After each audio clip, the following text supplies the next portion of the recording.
We'll continue with the discussion on success coordinates today.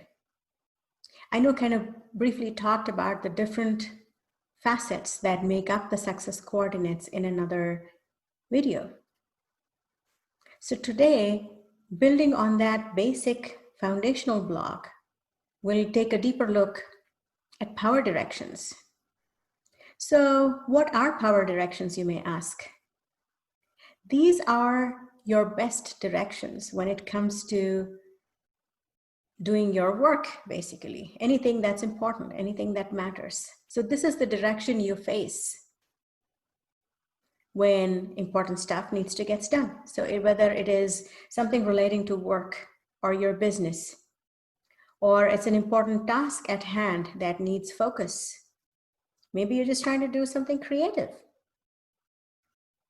Or it could even be another thing, such as meditation.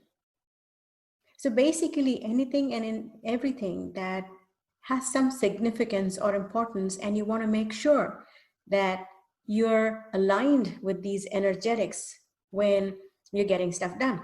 So this is something you could use almost for every important activity that matters. Well, on the extended side, you can also use it for other things too. For example, the direction that your house faces. I'm talking about the main door.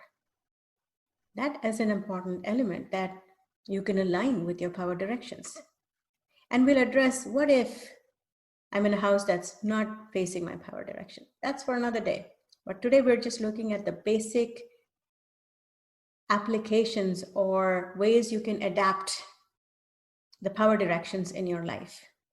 Another place you could be using this is when you're renting an office, let's say, and then you're positioning the different pieces of furniture, your table and your place of work, or even if you're buying a rental property or other commercial property, whatever it could be, you could be using this in almost any place where directions come into place, right? All kinds of properties would be applicable. You could be using it to arrange the different furniture, especially the ones where you're doing your work or you're having important discussions, or even for that matter, if you have a creative station and you want to make sure you're really aligned with your energies. So how does this really work? You may be wondering. And how do I find out what's mine? So let me answer the second question first. This is something I tune in for my clients. It's an energetic channeling, I would say. It's not a piece of software or anything else where I just pop in your information and it just gives me some output. This is something I channel, which is different for each of my clients. So yes, you could have a lot of directions that are common with other people. After all, there's only 8 directions.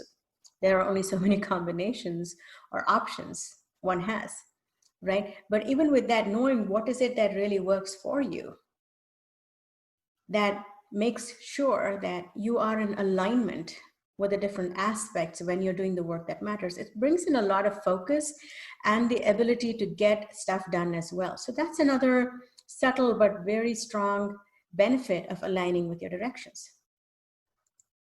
And another place where you can also apply this particular concept is, let's say you are presenting, you're speaking at an event, or you are in a conference room, or you're going to meet someone in a coffee shop or anywhere for that matter. So if you go a little bit early and maybe use the compass on your phone to find out what the different directions are, hopefully the app works. Sometimes they go a little crazy. So you want to calibrate that often to make sure it's accurate. And so in all of these places also, you can go a little bit early, find out what your directions are, and then use them to your advantage. Now, this is not going to give you any kind of control on the situation or the ability to manipulate somebody. It's none of those things. It just aligns you with your own inner essence and allows the energy to flow through you in a way that is aligned with what you're trying to do. So it's going to be very supportive, but extremely powerful and effective as well. So if you'd like to know more, or if you have had any experiences with these and you want to share those experiences with me, I would love to hear from you. So reach out to me, connect with me, and let me know how I can support you.